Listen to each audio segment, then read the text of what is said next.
I don't, that answers your question. Somebody was listening. I don't know if there's, they plan on presenting hard copies of the PowerPoints to everyone, but certainly if anyone who wants one, let me know and I can send it out or get it to you. So. All right, Terry, it's Ken. If you'd like, just cue me and I could do a brief introduction whenever. Okay. But whenever you're ready, no rush. I don't have my watch on. I think we're just at the bottom of the hour right now. Okay. I'll give it a half a minute or so and then go ahead. Okay. I don't know what happened to me here. Who was it? Kathleen. Thank you, dear. You have to cover up. You're not going on Zoom with your stomach home. I'm on camera this way. I don't know how I got here. I'm on camera.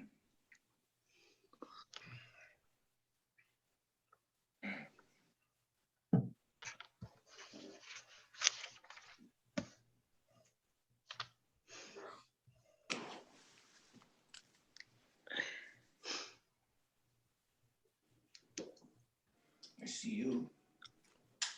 So welcome to room 2. Terry, Terry, you're sharing your screen at this point? I am, yes. Okay, well, over to you. And I believe Ken is the host for introduction. Yes, thank you, Governor Rowland.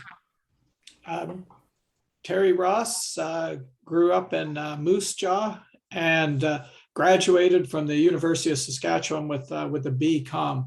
We know that he's an eloquent Kiwanian, and that might be due to the fact that he's a distinguished Toastmaster.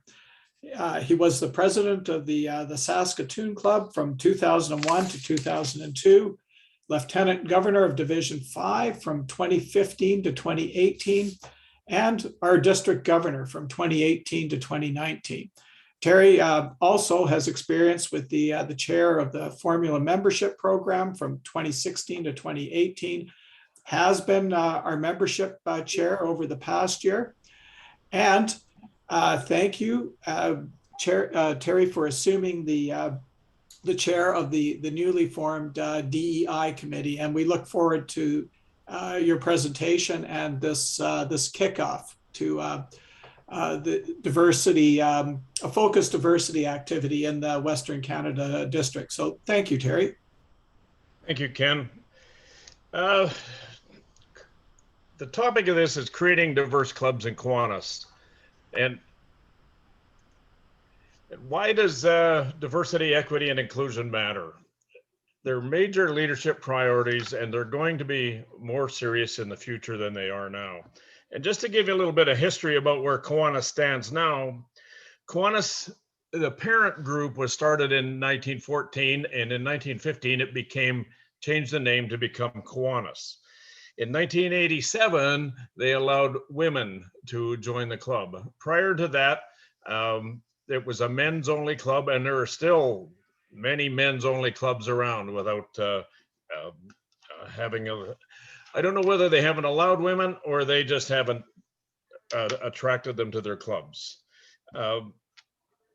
Diversity is very important now because we've changed our communities drastically. We have an influx of various ethnic groups, wider awareness of sexual orientation, religion, gender, and so that our communities have changed drastically in the past many years.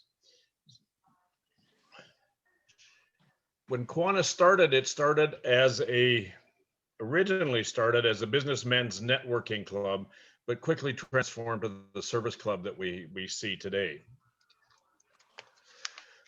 What is diversity, equity, and inclusion? Well,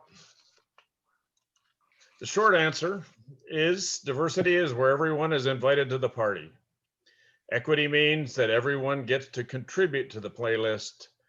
Inclusion means that everyone has the opportunity to dance. let's deal with the definitions one at a time. Diversity is the presence of difference within a given settings, identities, race, gender, ethnicity, religion, nationality, and or sexual orientation. And if you look at the little picture there, why don't we have any fresh ideas around here? And let's look at the guys there and you'll see what that means. But I looked up I Googled, and you can Google anything you want these days, but I Googled the meaning of diversity. And a definition that came up on the screen was that, to me, was a little clearer than that one. Diversity means understanding that each individual is unique and recognizing their individual differences. These differences can be along the dimensions of race, gender, ethnicity, gender, sexual orientation. Diversity is more than tolerating differences.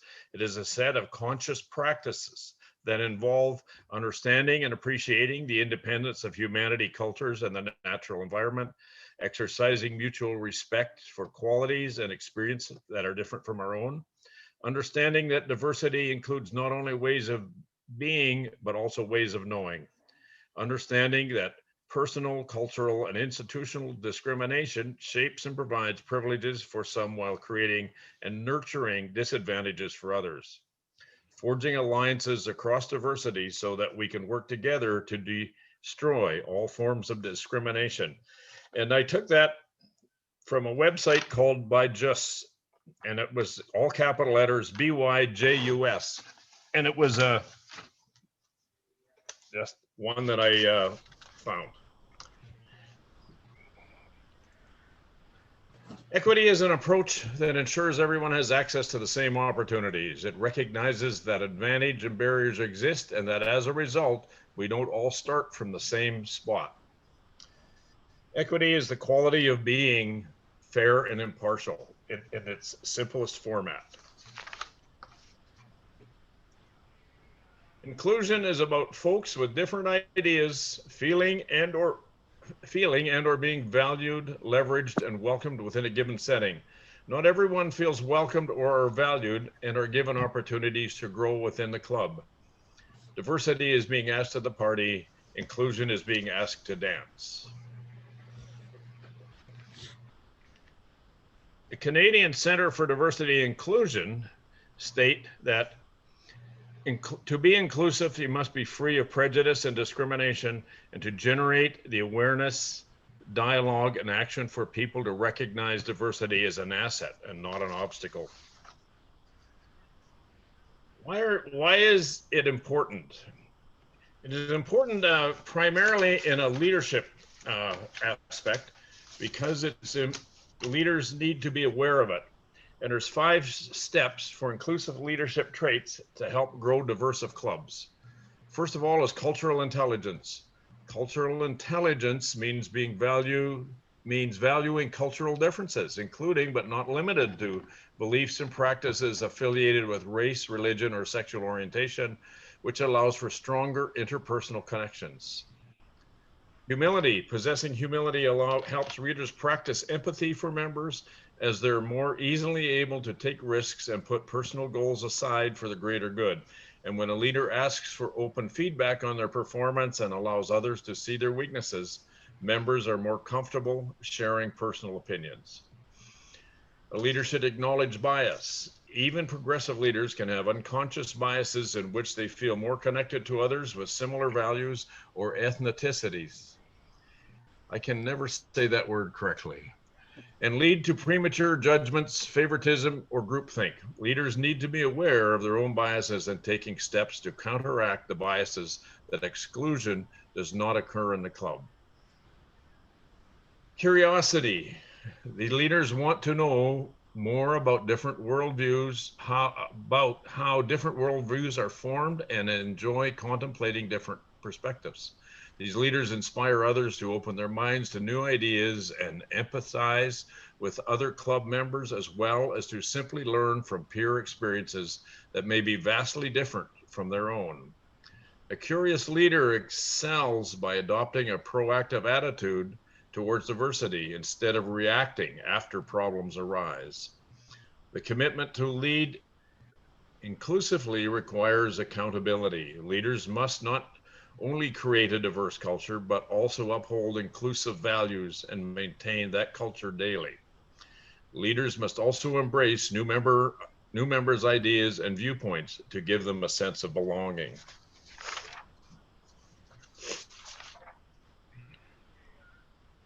Now I'd like to have some open discussion, and there's a couple of things that we want to that I want to acknowledge. As first is that this presentation was largely taken from a presentation that was done in Kelneva.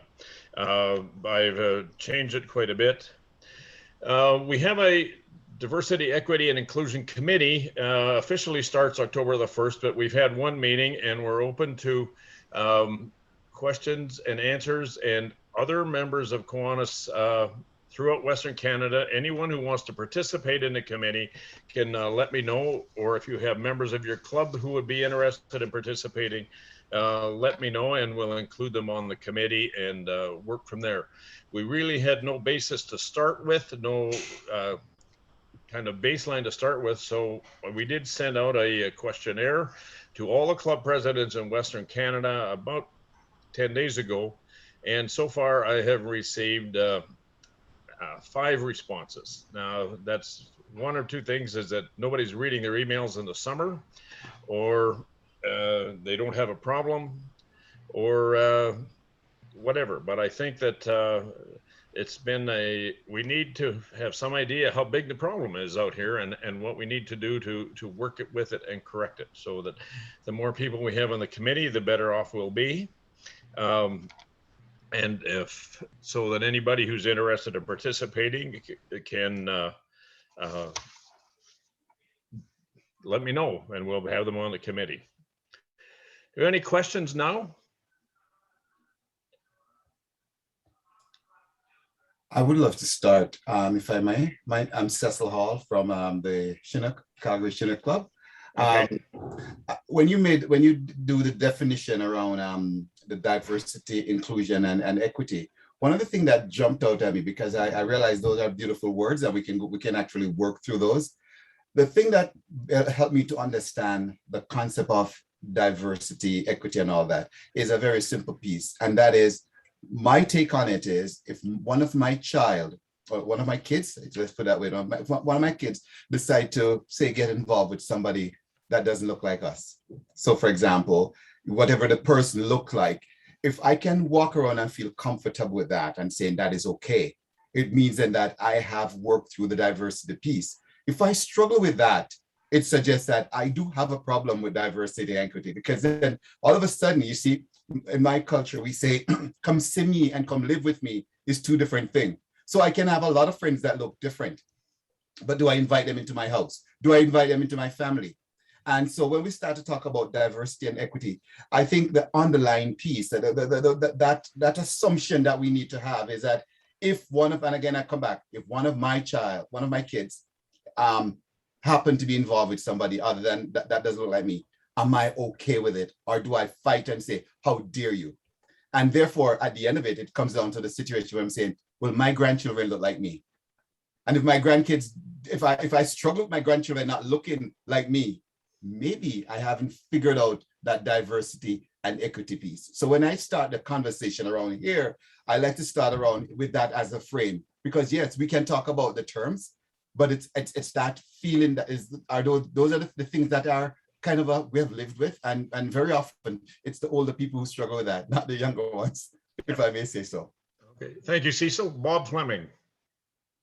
Yeah, one of the things that we might not be able to answer today, but certainly to think about, this has come up in Northmount Club several times.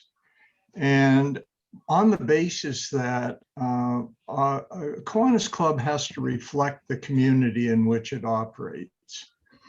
And if you're going to reflect the community, then it makes sense to have people in your membership that are part of that community, whatever that diversity is. So when I look at this, and I'll be specific just to get my point across. I and many, I think, of in our club may not know a Muslim, might not know a Sikh, might not, whatever it might be. My concern is if we would like to have those views expressed in our club, how do you go about inviting somebody into your club, a member, to look at membership, when you don't know them and it's of a different religion, different ethnicity, race, whatever those are? I think that that's something that we need to look at in Kiwanis really seriously. I hope I made my point clear, Terry. I think you did, Bob. And one of the things that I looked at in this is that right now there's 4 generations of my family alive, and my wife's family. And my mom has passed now, but my dad's in his 90s. But my mom was a diehard bigot, for lack of a better term, and she didn't appreciate the Asian people, the Filipino people, the people that were working in the various service industries where she lived. Now, I'm a much more acceptant than she is, but my children are very much more accepting than I am, and they have friends in a variety of different communities. And my grandchildren really have almost no animosity or any biases against other kids in their class. So my granddaughter in Calgary, who's now going into grade 5, when she started kindergarten 5 years ago, was only one of 3 children in her kindergarten class with English as a first language. And they live in the north end of Calgary. So that they're have much more exposure to it than we did. I mean, our parents grew up as, there was basically white people all around, and that was it. And they are either Protestant or Catholic, and they very few other religions, very few other things. So that I think it's changing, but it's changing slowly. And it's in part of this, if we want to attract people and attract other groups, and this is a personal opinion, that we have to start attracting younger people to our clubs as well, who are much more knowledgeable and forgiving than those of us who are retired and the old white guys in our clubs. So, well, as a follow-up to that, if I might, just to close it off, I see a couple of people in our group this morning who experienced this with Key Club. Hazel is there, I see, and I know she's been very involved, and Barry, a number of you have been involved with. If you want to see how a club can work with a really diverse, and I'll say a community being the club, attend a Key Club meeting or a CKI meeting. Then you'll see how it works. I just wish we could attract more people, a broader spectrum of the community into Kiwanis. Thanks for the follow-up, Terry. Okay. Thank you, Bob. Bill, you're muted. Thank you very much. I wonder if every club is a little bit different. In Medicine Hat, we have 3 clubs, and I recognize over the past number of years the diversity between the 3 clubs and the interests of the 3 clubs. And the definition of diversity, equity, and inclusion is different in each of those clubs. And I would have to say that I respect very much the definitions of the other 2 clubs in Medicine Hat. And I think one of the things that we need to do is identify our definition of diversity, equity, and inclusion in each club, in each group of people, and try and attract more people to that definition of inclusion, and see what we can do to find new partners. We need new people, we need new life, we need younger people, and how do we find them? And how do we advertise that we are open for business? Thank you. Bill, I have one question for you. While are the definitions of diversity in the 3 clubs, you say they're different, but are they actually defined, or is it just happened to work out that way? I'm not an analyst of perfection, but I would have to say it's historical. That's what they've always done. They've stayed in that rut. Groove, I guess, is a more complimentary term than rut. And they all do their own thing. So I think that they've been defined over the ages. That's where we are, and that's what we're doing. And it works good in Medicine Hat, except there's not enough of us, and we need to attract more people. And so, how do we do that? And I like the idea of identifying the diversity, equity, and inclusion as part of the program of attracting new people. I think the big part of this program for the next year will be awareness and making the clubs aware of diversity, equity, and inclusion, rather than just doing the same old thing. When I was governor, I led off most of my presentations by saying that we've always done it this way, is the famous last words of a dying club. So we need to change, and we need to, and I think that will start with, to a large extent, by getting younger people who are more attuned to the world. So. Excuse me, Terry, just wanted to do my host duties and draw your attention to two hands being raised in the chat box whenever you get to them in sequence. Okay, didn't even forgot the chat box. Okay. Barry? Yeah, just to look at some history and such, as a member who's been on with the clubs for over 30 years, I noticed that the first part of our term, we've always had a number of different types of people, groups of people and such in our club.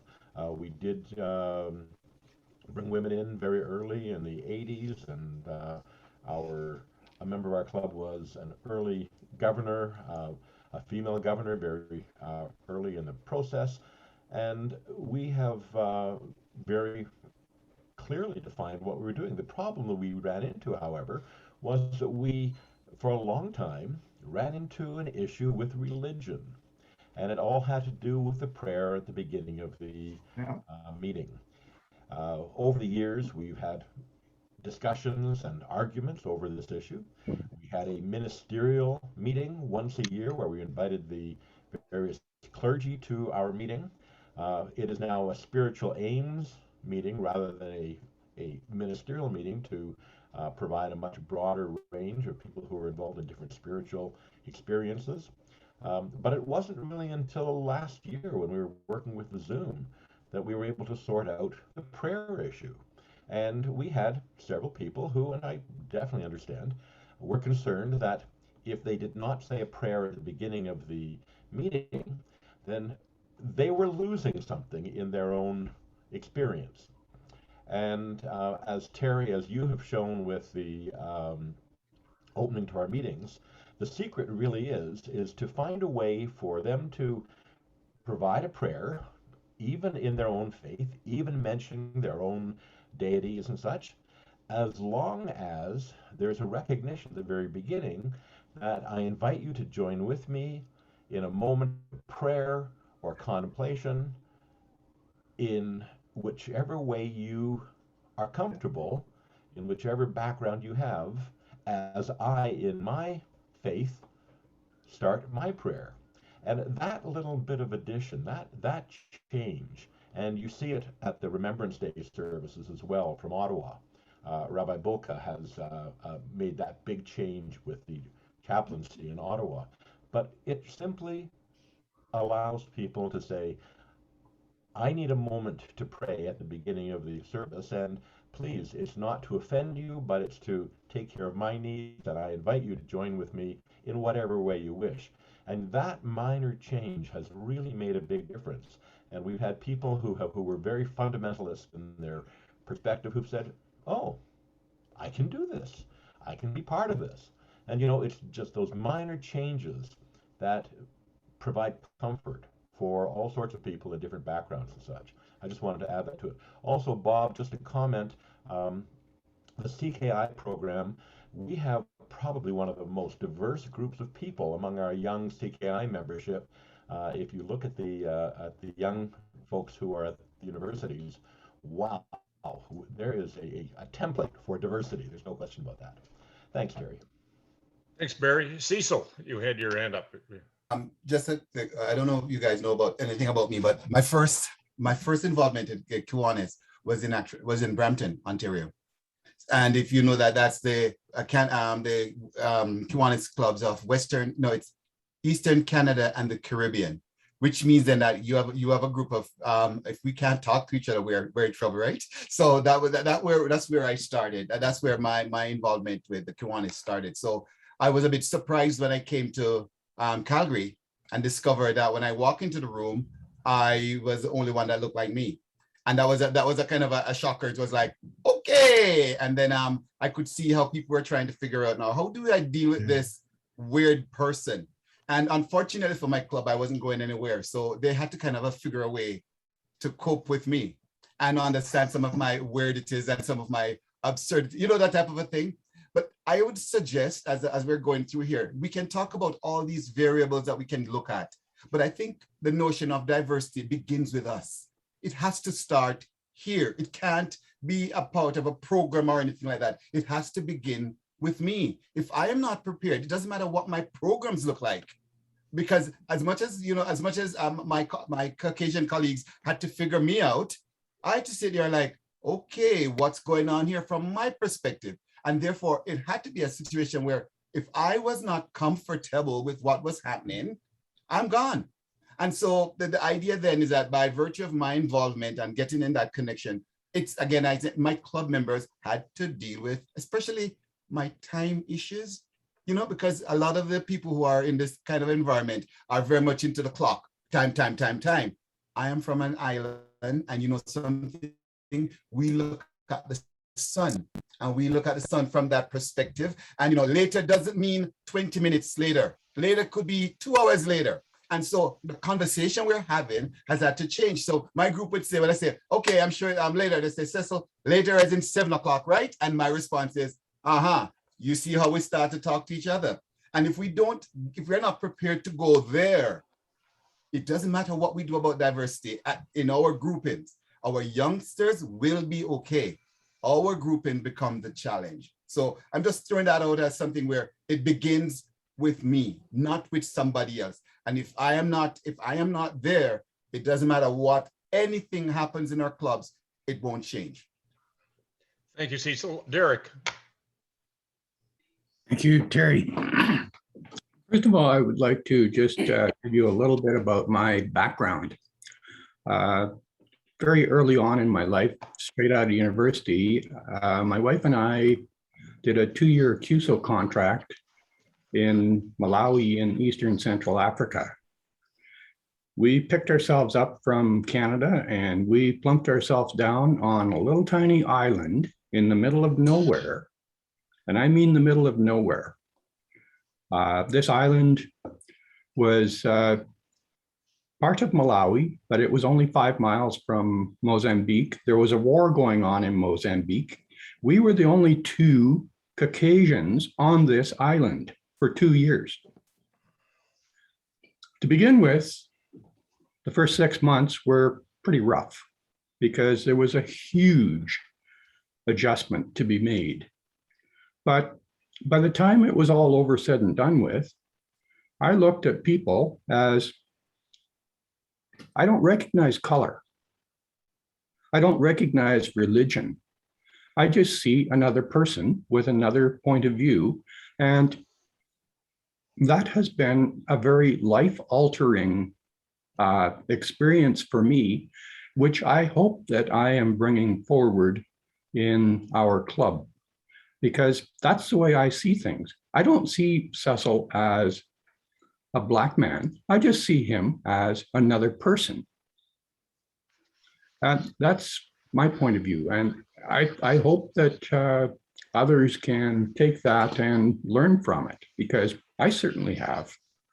Yep. Thank you, Derek. Sam. I think Roland has his hand first.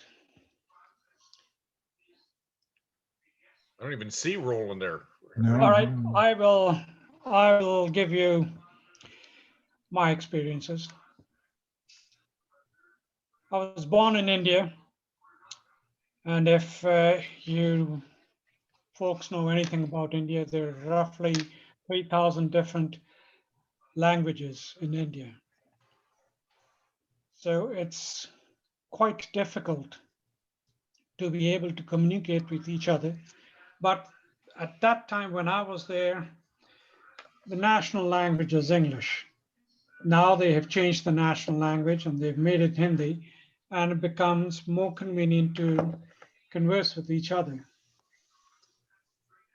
I left India at a very early age and I traveled different parts of the world. I taught in Hong Kong University. I traveled in different parts of the world. And I thought that I had all the biases or subconscious biases out of my system. And to a great extent, I do admit that I was completely free of these biases.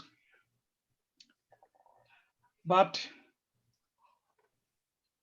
a few years ago, I ran into a situation where my ignorance of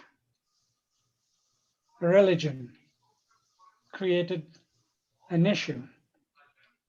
It was not directly connected with me, but I was a trustee to that district where this incident took place. I will not name names because there are some very important people who were involved with this. But let me put it like this. There was a preacher. It was Sunday morning. And he started to preach. He was given 10 minutes to do his thing. And in those 10 minutes, he spent 5 minutes preaching. And I don't think whatever he preached was wrong. But at the end of his sermon, to put it in mild words, he said, "In Jesus Christ's name." And all of a sudden, there was a lot of confusion going on in the conference hall. About half an hour later, I started getting people come to see me. And one of them, he was a past international trustee too. He comes up to me and he says, "Do you not see anything wrong with that?" Here's where my ignorance came in. My not knowing came in. He said to me, "Did you not see anything wrong with that?" I said, "Give me a hint, what were we talking about?" He says, "The man was preaching." I said, "It's Sunday. We would be doing the same thing in the church." He says, "But I'm a Jew. I'm offended by this." I tried to resolve that issue, but this past international trustee decided to escalate the affair. He wanted to go to CBS and he wanted to go to all the television stations and he put the issue out to the board. And just before he put this out to the board, I decided to educate myself on what went wrong here. So I spoke with a lot of people. I think I did mention this to Barry and got his opinion on it. And I think I mentioned this to a lot of other people. I spoke to a rabbi to get myself educated on this. And he says, "Do you know the history between the Jewish people and the Christians?" I says, "Yes, I know that Jesus was not allowed," and all that sort of thing. We kept on discussing this thing for a while. And then he said to me, he says, that was offensive to any Jew, especially if it was made by somebody in high position. It took about 6 months for the matter to get completely resolved. But what I like to have here is, what I like to make my point is that education on simple matters like this is very important.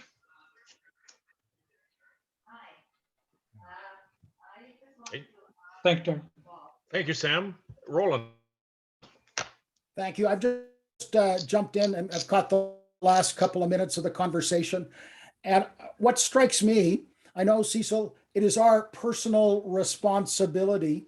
And Sam said we have to educate ourselves. And I know there were some comments earlier about, well, we don't have a insert blank here in our club. How do we attract them to our club? And I think part of it, we have to go in with an open mind, a willingness. We have to educate ourselves in terms of our broader community. And I think we do speak a common language. No, not English, but service. And I kind of think if your first approach is come and join the club, we do good things, you really don't know that individual or that community. That's a very different ask than, hey, we are going to such and such a community center, or we're doing this service project. Would you help us and volunteer? Maybe look for a service project that involves their community and outreach. The common language is service, the common language is kids, and that might be a good way to get to know them, get to know that community and what they stand for in a more casual and setting. And there was sort of that opportunity to learn, to show that we share a caring for kids, whether they're white, black, yellow, pink, or purple. We care for kids and want to help, and that, I think that's a common language that we share. Thank you, Roland. Sherry? Were you wanting to say something? You're muted. No, I'm okay. No, I Okay. was just listening. Thank you. Okay. I do think I kind of have had that same experience about the situation the gentleman was talking about prior with the religion thing. I know we just kind of try to avoid our religious ideals upon, but there are some people who are very vocal about it. So we just have to be conscious about it. Thank you, Sherry. Flo? Hi, thank you. Yes, for me, I guess in my culture, I'm a banana, right? Yellow on the outside and white on the inside. And I am a royalty in their eyes. I'm a royal pain in the ass because I don't speak the language and I don't read it. All I know is English because I was raised in the colonial times and that's all I have.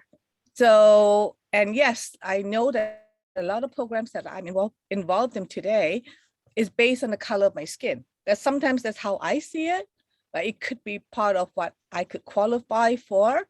But in many occasions, I see that, yes, I'm in a room of all white people and color-wise, I am yellow, right? So I myself too have to really think and adjust my own thinking as well. I said, I am qualified to be in this room, not just because of my skin color.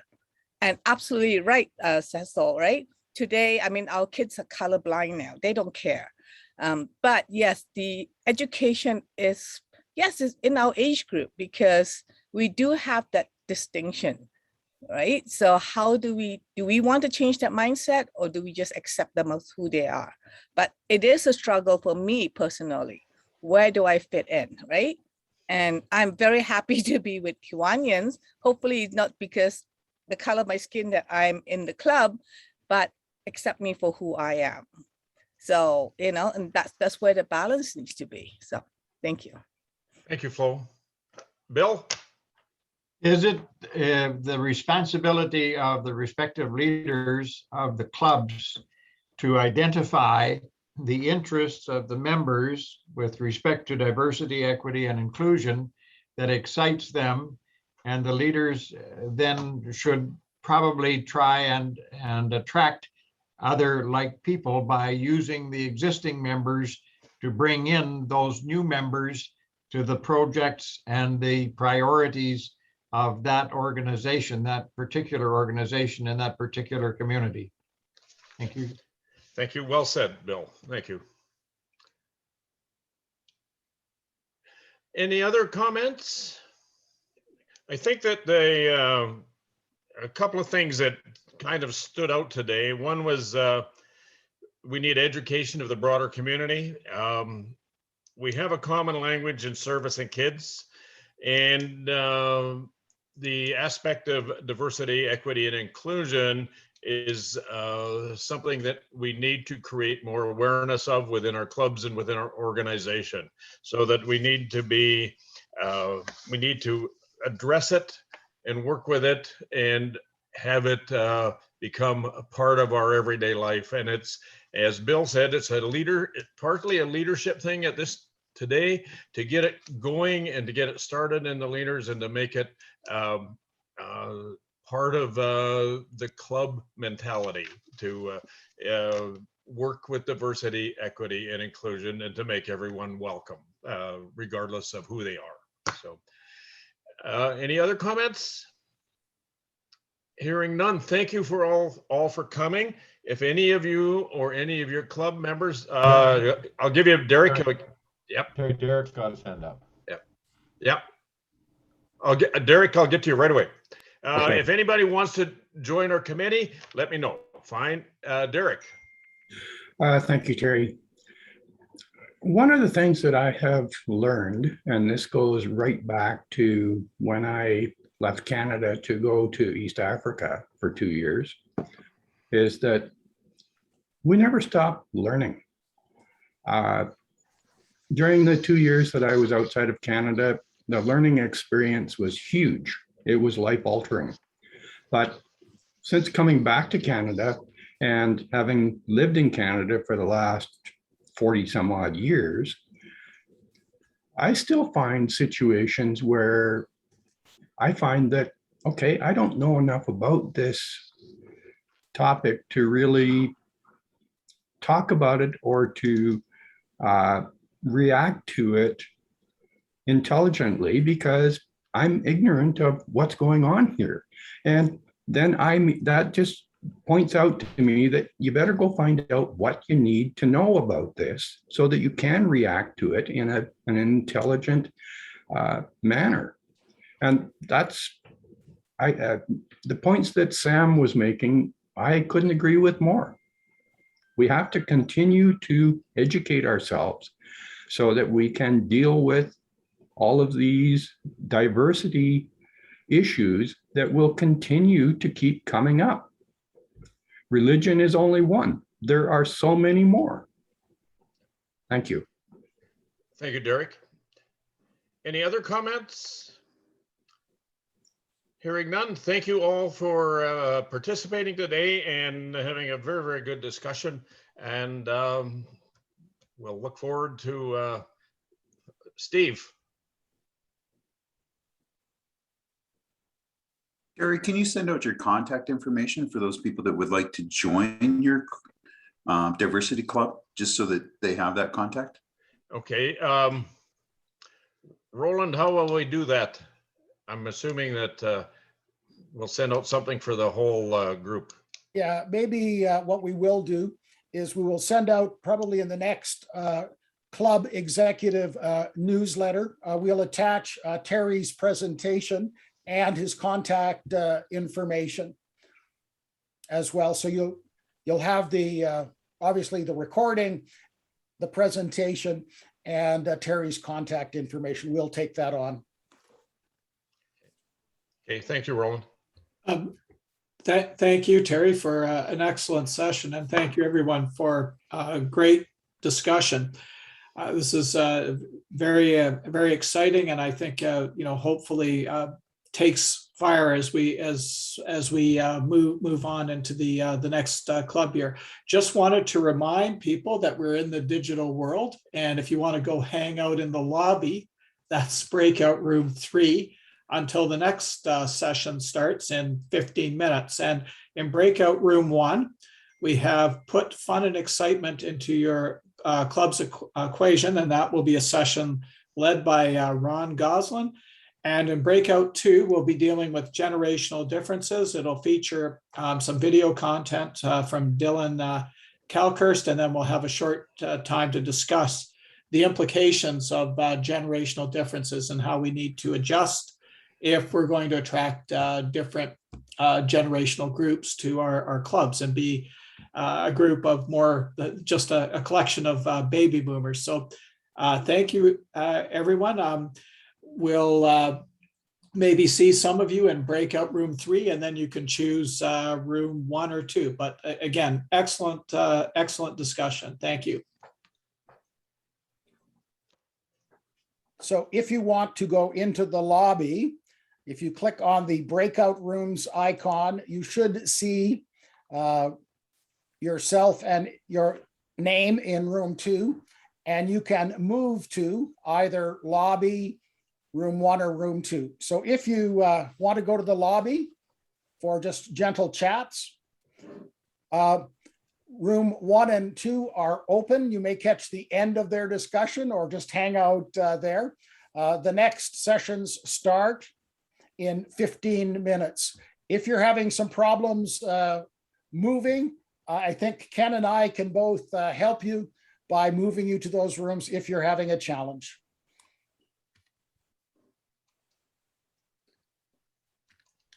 So do I have any takers for the lobby for 15 minutes? Okay, Bill, hang on. Let's see. So Bill, do you want to go to the lobby? 1, 2, or 3?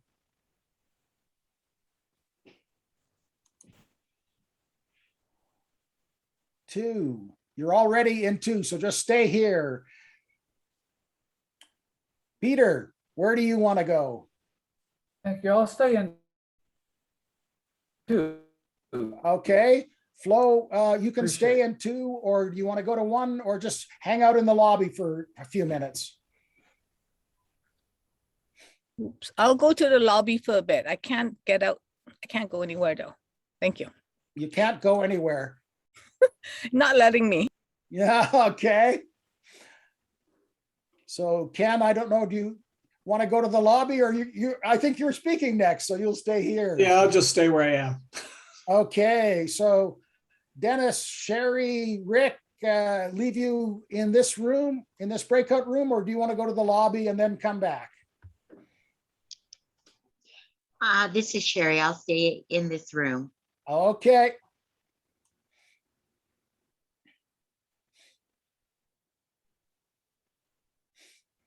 Well, I'm going to pop out and see how they're doing in room 1 and then into the lobby. Look forward to seeing you all in actually 12 minutes.